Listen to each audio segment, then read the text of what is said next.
और अब बात करेंगे पीएचएच की खबरों की, पंजाब हरियाणा हिमाचल की खबरों की, और शुरुआत करेंगे पंजाब से।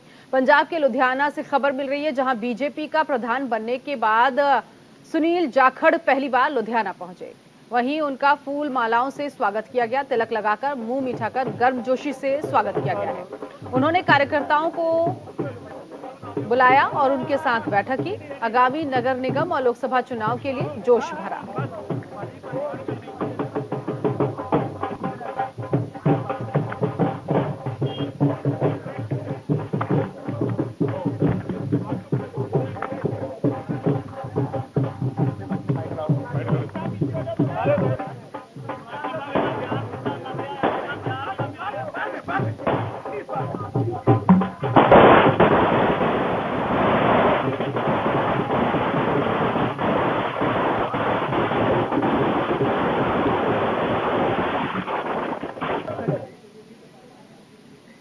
उधर पंजाब के नांगल में श्री आनंदपुर साहिब के पूर्व सांसद प्रेम सिंह चंदू माजरा ने श्री गुरु हरकृष्ण साहिब जी के प्रकाश पर्व पर दर्शन किए और पूरे देशवासियों को इस मौके पर बधाई दी। इसके साथ ही उन्होंने बाढ़ प्रभावित क्षेत्रों का दौरा किया। कहा, पंजाब के जैसे हालात बने हुए हैं, इन हालातों को देखते हुए पंजाब सरकार को केंद्र की सरकार की तरफ से दिए जाने वाले फंडों की मांग करनी चाहिए और इस स्थिति में सभी को एकजुट होकर काम करना चाहिए ताकि पंजाब इस संकट की घड़ी से बाहर निकल सके।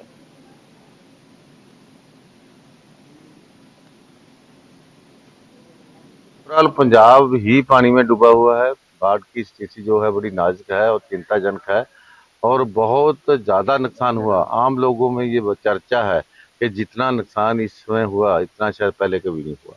उसके कई कारण भी पूछते हैं लोग, प्रेस भी, मीडिया भी पूछते हैं, हम जो सोचते हैं देखते हैं उसमें मुझे ऐसा लग रहा है कि ज्यादातर इसमें नेचुरल कैलेमिटी तो है ही है, मगर ज्यादातर अगर देखा जाए, हम नंगल में खड़े हैं, अभी हमारे जो नेता जन है यहाँ के बाबा जी और जसपाल जी, बराड़ जी, बलजीत जी, सब ये बता रहे हैं कि बहुत बड़ा नुकसान हुआ।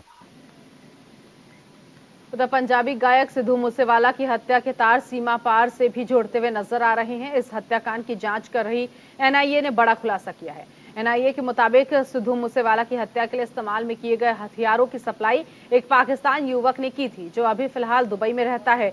वहीं एनआईए के अधिकारियों ने बताया कि दुबई में रहने वाले पाकिस्तानी नागरिक हामिद ने सिद्धू मूसेवाला की हत्या से पहले दुबई में ही लॉरेंस बिश्नोई गैंग के नियमित हथियार सप्लायर बुलंदशहर का रहने वाला शहबाज अंसारी से मुलाकात की थी।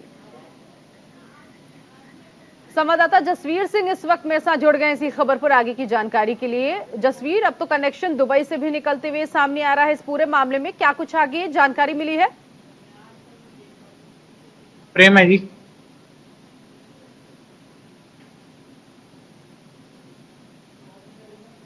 जसवीर, आपको मेरी आवाज मिल रही है?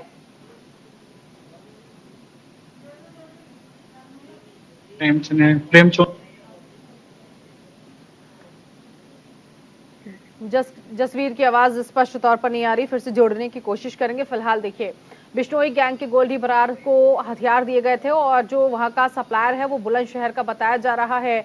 सिद्धू मूसेवाला हत्याकांड में एनआईए ने बड़ा खुलासा किया है। पाकिस्तान से हथियार सप्लाई हुए थे और ये पहले भी इस पूरे मामले में कनेक्शन सामने आया था कि पाकिस्तान से कनेक्शन रहा है इस हत्याकांड में, सिद्धू मूसेवाला हत्याकांड में। एनआईए ने अब ये स्पष्ट तौर पर बड़ा खुलासा किया है कि पाकिस्तान से ही हथियारों की सप्लाई हुई है। बिश्नोई गैंग के गोल्डी बरार के को हथियार दिए थे और जो शख्स इस हत्याकांड में शामिल है अब वो दुबई में रहता है। तो पाकिस्तान के बाद दुबई का भी कनेक्शन इस पूरे मामले में सामने आया है। एक बार फिर से हमारे सहयोगी जसवीर हमारे साथ जुड़ गए हैं। जसवीर, अगर मेरी आवाज आप तक पहुंच रही है, पाकिस्तान से हथियार मिले, दुबई में जो सप्लायर था उसकी बात कही जा रही है कि वो बुलंदशहर का है, दुबई में रहता है, तो कनेक्शन कई स्टेट्स के मिल रहे हैं, कई कंट्री के भी मिल रहे हैं यहाँ पर। बिल्कुल बिल्कुल। अब जो नई जांच की है एनआईए ने, उसमें ये पता चला है कि जो हथियार सप्लाई हुए थे वो पाकिस्तान से हुए थे और जो फौजी खान है उसी ने ये हथियार इंडिया में भेजे थे और उसकी मुलाकात जो इंडिया से एक जो यहाँ का तस्कर है उससे 3 बार मुलाकात हुई। उसके बाद ये डील फाइनल हुई और गोल्डी बरार से जो डील फाइनल हुई उसका अंदाजा लगाया जा रहा है कि जो हथियार सप्लाई किए वो लगभग 50 लाख रुपए में ये डील तय हुई थी। जी ऐसे में ये नहीं लग रहा जसवीर की पूरा मामला कहीं ना कहीं एक बार फिर से उलझता हुआ नजर आ रहा है, लेकिन एनआईए ने इस पूरे मामले को अपने अंडर लिया है, जांच की जा रही है, तो कुछ बड़े खुलासे भी आने वाले वक्त में हो सकते हैं सिद्धू मूसेवाला हत्याकांड में।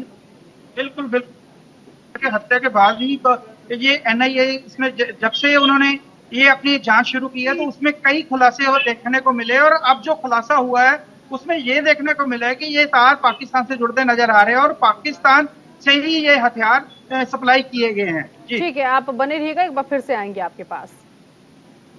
उधर पंजाब में बाढ़ से कई गांवों में हालात बेहद खराब हो गए हैं, जिसकी वजह से बाढ़ प्रभावित लोगों को काफी दिक्कतें आ रही हैं। इसी बात को ध्यान में रखते हुए होशियारपुर के चबेवाल कस्बे से किसानों ने पशुओं के लिए बाजरे से भरी 6 ट्रॉलियां बाढ़ प्रभावित इलाकों में भेजी है। वहीं इस पर किसानों ने कहा कि सरकारों और नेताओं का काम केवल फोटो खिंचाना है। सरकार को जिस तरह से काम करना चाहिए उस तरह से काम नहीं हो रहा है, जिससे लोगों में सरकार के प्रति नाराजगी है।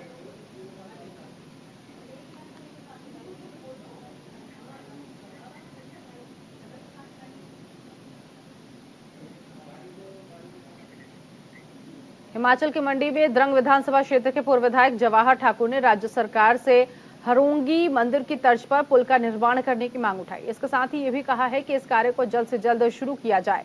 पूर्व विधायक जवाहर ठाकुर का कहना है कि मंडी जिले में भारी बारिश के कारण आई बाढ़ से सबसे ज्यादा नुकसान द्रंग और सदर विधानसभा क्षेत्रों को हुआ है। इसके साथ ही पंडो और कून में 3 पुल टूटने की घटनाएं भी सामने आई हैं, जो द्रंग क्षेत्र के लोगों के लिए महत्वपूर्ण थी। जवाहर ठाकुर ने यह भी कहा कि पंडो का पुल टूटने से बदार इलाके की करीब आधा दर्जन पंचायतें प्रभावित हुई हैं। अब सरकार को जल्द से जल्द हड़ोगी मंदिर की तर्ज पर यहां भी पुल का निर्माण करना चाहिए।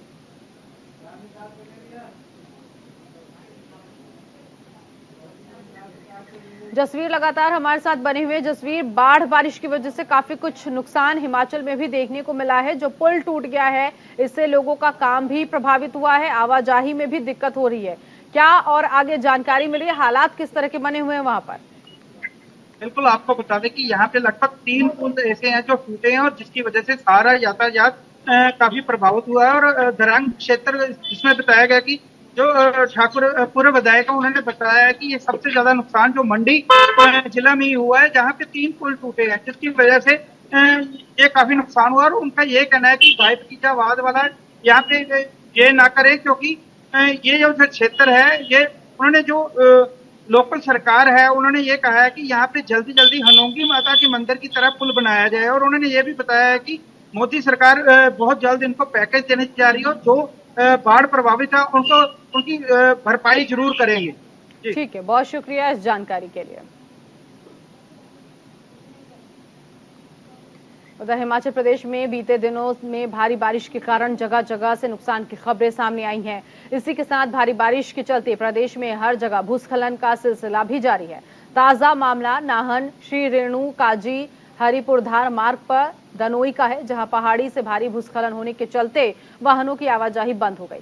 मार्ग बंद होने से वाहन चालकों को काफी परेशानी हुई। ये जानना अहम हो गया है कि भूस्खलन की वजह से किसी भी तरह के जानमाल के नुकसान की खबरें सामने तो नहीं आई। इसके चलते वाहनों की आवाजाही भी बंद हुई है।